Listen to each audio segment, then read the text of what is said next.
Oui, là encore, j'aurais pensé avoir terminé déjà ce témoignage, mais je viens de me rappeler que j'ai oublié d'apporter une précision supplémentaire qui peut peut-être encourager les frères et sœurs en Christ qui vivent le même type d'expérience que moi, et c'est à ce titre que je le rajoute ici.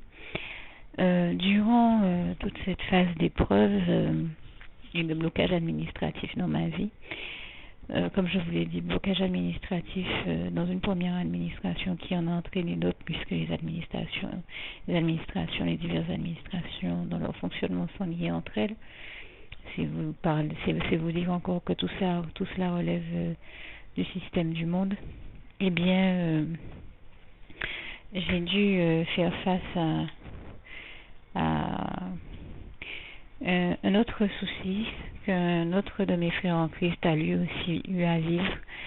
C'est que l'ennemi utilisait les gens de ces administrations pour nous harceler moralement et nous appeler même à 3 heures du matin pour nous parler d'histoire de cette sorte de blocage sur nos dossiers. J'ai un frère en Christ qui vivait vraiment la même chose. J'ai été estomaquée, très étonnée, estomaquée de voir que j'étais pas la seule à vivre cette réalité-là. Le Seigneur m'avait bien révélé que c'était l'ennemi qui manipulait comme ça des gens qui nous appelaient, même de France, de très loin, pour nous dire, pour nous parler des blocages sur nos dossiers. Et pour eux, peut-être qu'ils ne se rendaient pas compte, ces gens-là, qu'ils étaient utilisés par le diable, puisque avec le décalage horaire, là où il était 3 heures du matin chez nous, bon, ben, chez eux, il était peut-être 1 heure moins, enfin plus, qui leur paraissait, à laquelle il leur paraissait normal de nous appeler, mais le frère me disait quand j'en parlais avec lui, mais quand même ces gens-là réfléchissent avant d'appeler, ils savent très bien que nous on vit aux Antilles et qu'avec le décalage horaire, il est 3 heures du matin chez nous. Comment ces gens-là peuvent se laisser utiliser, téléguider, manipuler par le diable au point de nous appeler à 3 heures du matin quand même, nous réveiller au bon milieu de la nuit pour nous raconter des histoires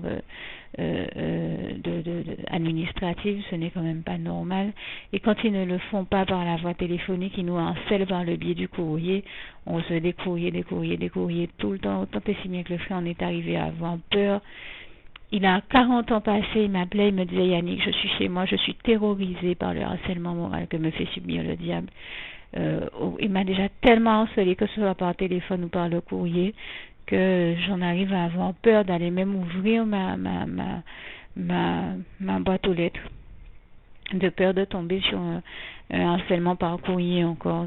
C'est vous dire comment le diable est terrible, fait subir aux gens des choses que les 3 quarts des gens du monde, des gens sur Terre n'imaginent même pas. Et sa réalité a été aussi ma réalité. Donc c'est vous témoigner que toutes ces choses-là existent véritablement. Et je rends grâce et gloire à Dieu qui nous en a délivré. Vraiment, toute la gloire revient à Dieu, à Jésus, à son Saint-Esprit. Mais j'ai voulu ici témoigner de toutes ces réalités pour tous ceux que ça peut réellement aider et les encourager à savoir que bien voilà, d'autres personnes vivent la même réalité. D'autres frères et sœurs en Christ tels que nous vivons ces réalités-là. Et leur dire de ne pas se décourager parce que Dieu est à leur côté. Dieu veille sur eux, les protège et les délivrera toujours de toutes ces épreuves-là, de toutes ces souffrances-là et de toutes ces expériences-là que nous ne vivons de toute manière que pour en sortir édifiés par Dieu, grandis, mûris. Et c'est exactement ce que produit notre affliction, comme le Seigneur nous le dit dans sa parole. Le Seigneur en arrive malgré tout et toute la gloire lui en revient à nous faire sortir de là enrichi, il enrichit nos vies et nous amène à porter encore plus de fruits et je lui rends grâce et gloire. C'est pourquoi mon encouragement va être de dire, bien entendu, il n'est agréable à personne d'être éprouvé. Nous ne sommes pas maso et le Dieu que nous servons n'est pas maso et n'invite certainement pas, il n'invitera jamais ses enfants à être maso et à accepter la souffrance comme si de rien n'était. Il ne s'agit pas là de mon propos. Nous savons malheureusement que toutes les afflictions et tribulations que nous vivons nous viennent du diable, Mais grâce et gloire soit rendue à Dieu qui nous donne toujours la force de les dépasser, d'y survivre, pour nous amener ensuite à des phases de vie beaucoup plus heureuses et épanouies. Et donc, il suffit de se dire que ce n'est qu'un temps, que toute cette souffrance-là ne va durer qu'un temps, mais que Dieu va toujours nous en délivrer. Et de voir aussi que dans ces situations-là, Dieu nous enseigne nous donne des leçons de vie, nous enrichit nos vies, comme je le disais, je lui en rends grâce et gloire. Et donc, de regarder toutes ces situations comme un sujet de joie complète.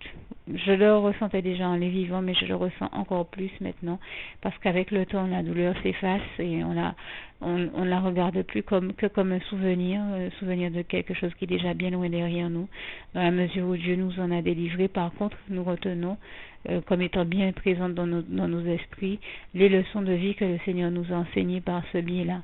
Alors, quand je parle de ne regarder comme un sujet de joie complète toutes les épreuves que nous avons à vivre, je fais allusion bien sûr au passage de la parole de Dieu que l'on retrouve en Jacques 1 verset 2, que je vous invite à lire également.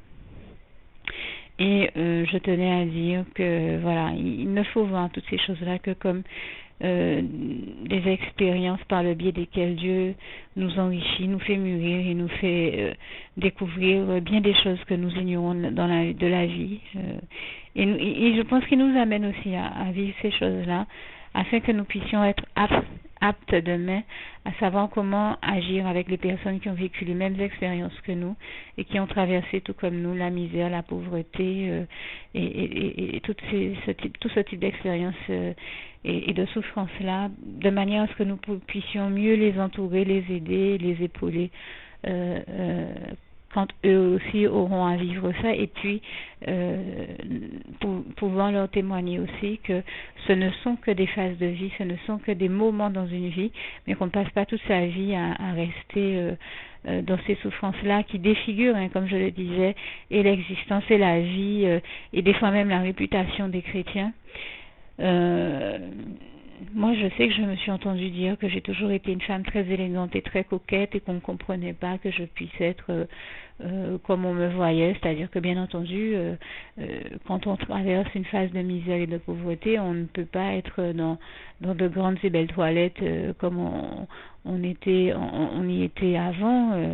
Bon, il se trouve que j'ai jamais été une fashionista, il se trouve que je n'ai jamais été une reine du shopping. Le shopping n'a jamais été ma priorité, même si j'ai toujours aimé tout ce qui est glamour, mais je ne vis pas pour le glamour, je vis pour la gloire du Dieu qui m'a sauvé la vie et toute la gloire lui en revient. Donc le Seigneur même nous invite en Matthieu 6, dans le chapitre de Matthieu 6, à ne pas nous soucier des vêtements que nous allons porter et justement il s'agit de ne pas s'arrêter aux apparences. Donc j'ai jamais été non plus dans une dynamique d'entretenir les apparences. Les vêtements ne sont pas plus importants que notre éternité, l'apparence n'est pas plus importante que notre éternité, et ces mêmes personnes qui s'arrêtaient peut-être aux apparences et qui avaient peut-être besoin que j'ai une belle apparence pour m'aimer, ont perdu de vue que moi, dans mon amour pour eux, je n'ai pas arrêté de les aimer et que je n'arrêterai pas de les aimer même si leur apparence devait changer. Au fond, ce qu'il y a dans mon cœur, le trésor d'amour qu'il y a dans mon cœur pour eux et pour les autres est toujours le même, quels que soient les vêtements que je porte. Donc l'essentiel n'est pas dans l'apparence. Et le Seigneur nous le dit en Jean 7, verset 24, ne jugez pas selon les apparences, mais plutôt selon les critères de la justice de Dieu. Donc c'est un écueil dans lequel nous ne devons pas tomber que de nous baser sur des critères charnels pour estimer la valeur des autres. Dieu regarde au cœur des autres, certainement pas à leur apparence. L'apparence peut changer. Je veux dire, je connais des diaboliques, des gens qui sont très graves, qui servent le mal de manière extrêmement grave, qui sont des tueurs en série, qui font les pires choses, et les gens leur accordent leur confiance et leur amour simplement parce que ces personnes-là choisissent de porter les plus beaux costumes, les plus beaux costards, les plus beaux vêtements, mais moi ça m'intéresse pas d'avoir de beaux vêtements si au fond de mon cœur je suis pas en accord avec l'Éternel mon Dieu et sa volonté et ses lois et ce qu'il attend de moi. Donc à quoi ça sert d'avoir de beaux vêtements si au fond on n'a pas intérieurement un beau cœur? Ah ben voilà, donc je veux dire, je peux être pas nécessairement la plus belle à regarder physiquement et ne pas porter les plus beaux vêtements, mais ce qui m'importe, c'est que mon cœur soit en accord, comme je viens de le dire, avec la volonté de Dieu. Ça apporte une tranquillité, une paix d'esprit, une sérénité dans nos vies qui n'a, comment dire ça, que rien d'autre n'égale, je peux vous le dire. D'accord, je n'avais rien matériellement, mais j'ai fait l'expérience de vivre dans la plénitude de la sérénité de Christ, de la paix de Christ. Et pour moi, c'est la chose la plus importante dont on ait besoin dans ce monde cruel là pour y survivre. C'est l'amour, la paix, la joie de Christ, sa lumière. Dans ce monde de ténèbres, dans ce monde cruel, si on n'a pas au moins ces éléments-là, eh ben on ne s'en sort pas. Si on n'est pas dans les bras d'amour de Jésus, on ne s'en sort pas. Donc, j'ai envie de dire, et je l'avais déjà dit, on peut tout perdre de ce que l'on possède, de ce que l'on a. Et ça a été mon cas, je vous l'ai déjà témoigné. J'ai perdu non seulement tout ce que je pouvais avoir financièrement, mais aussi affectivement, puisque comme je vous l'ai dit, les gens se sont détournés de moi quand ils ont vu que je n'étais plus dans le même standing et confort de vie. J'ai perdu tout ce que je pouvais avoir ou qui pouvait avoir de l'importance pour moi. Eh bien, ça ne m'a pas enlevé pour autant ma joie de vivre, mon bonheur, ma paix. Pourquoi? Parce que, comme je le disais, même quand on a tout perdu, tant qu'on a Dieu dans sa vie, dans son cœur, Dieu, Jésus-Christ et son Saint-Esprit, eh bien, en réalité, on a toujours son plus précieux trésor, et c'est l'expérience que j'ai faite. Avoir perdu ces relations-là, tout ce que j'ai pu perdre, ne m'a pas enlevé ma joie de vivre et ne m'a pas empêché de goûter au bonheur et de continuer à l'expérimenter, parce que celui, comme je le disais, qui fait réellement mon bonheur et le nôtre à tous, c'est Dieu, c'est Jésus-Christ, c'est son Saint-Esprit, et toute la gloire lui en revient. Donc je tenais à lui rendre grâce et gloire et à témoigner de toutes ces choses pour toutes les personnes que cela peut aider. Au nom puissant de Jésus, je veux dire que je vous ai témoigné de toutes ces choses de la part du Seigneur Jésus qui a souhaité vous bénir, et toute la gloire lui en revient. À bientôt. Encore une dernière précision que je ne m'attendais pas là aussi à devoir apporter. Bon, j'ai eu à mentionner, sans que ce soit prémédité, le cas de tueurs en série que je vois sous mes yeux, en disant que comme ils portent les plus beaux vêtements, les plus belles tenues, les plus belles parures, les plus beaux costards, on leur prête à eux les meilleures intentions du monde, et tout de suite les autres leur accordent leur confiance et leur amour, là où ils ne donneraient jamais leur amour à un SDF ou quelqu'un qui présente d'apparence une image qui n'est pas conforme au moule qu'ils se sont fait dans leur esprit, et parce qu'ils ne rentrent pas dans les critères et dans les moules prédéfinis par cette société.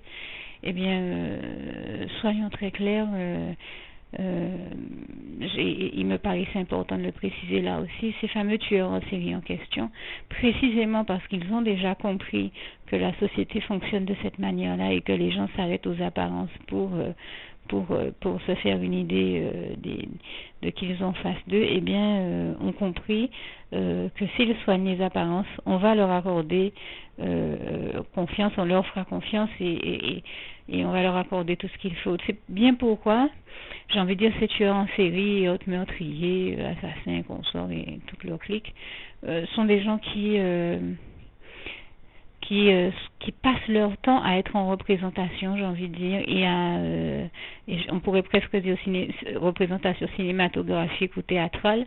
Ils sont dans un jeu très grave avec les autres, dans la mesure où, précisément parce qu'ils ont compris et assimilé cette réalité-là, eh bien, ils passent leur temps à soigner leur apparence, de manière précisément à avoir puisqu'ils savent très bien ce qu'ils font dans le secret, la gravité de leurs actes, et ils savent très bien qu'ils ont du sang sur les mains. Donc, j'en connais même un qui s'habille tout en blanc. Alors, quand on le voit, on lui dit toujours,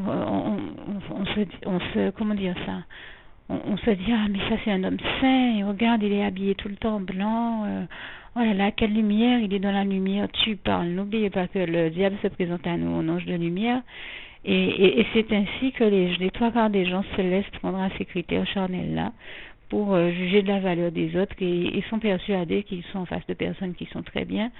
Et je connais d'autres personnes. Je connais un pasteur qui est un homme saint de Dieu, qui s'habille toujours en noir, et on lui dit, mais comment, pourquoi tu t'habilles toujours en noir? Si tu es habillé en noir, c'est que tu sers le diable.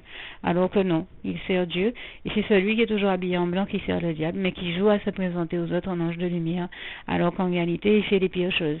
Et c'est vous dire comment comme ça on a dans cette société-là des a priori, des idées reçues, des clichés, des idées préconçues qui en réalité ne servent à rien et n'ont aucun rapport avec la réalité. J'en veux pour ces exemples-là.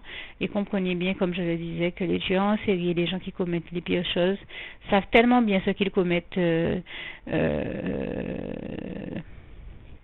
dans l'obscurité de leur fonctionnement, eh bien, dès qu'ils savent qu'ils doivent paraître au grand jour, ils s'arrangent pour donner la meilleure image d'eux-mêmes que possible, afin d'égarer le maximum de personnes. Alors soyez vigilants et ne vous laissez pas égarer par le diable et ses serviteurs au nom puissant du Seigneur Jésus, et allez au-delà des apparences, demandez à Dieu, à Jésus-Christ et à son Saint-Esprit de vous révéler toutes les vérités que vous avez besoin de savoir, pour ne pas vous laisser séduire et tromper par le diable de la sorte. Que Dieu vous garde et vous bénisse. Et j'ai apporté ici ces précisions encore une fois pour tout ce que ça peut aider, et aussi encore une fois pour que mon propos soit bien compris en toute bonne intelligence. Que Dieu vous garde et vous bénisse. À bientôt.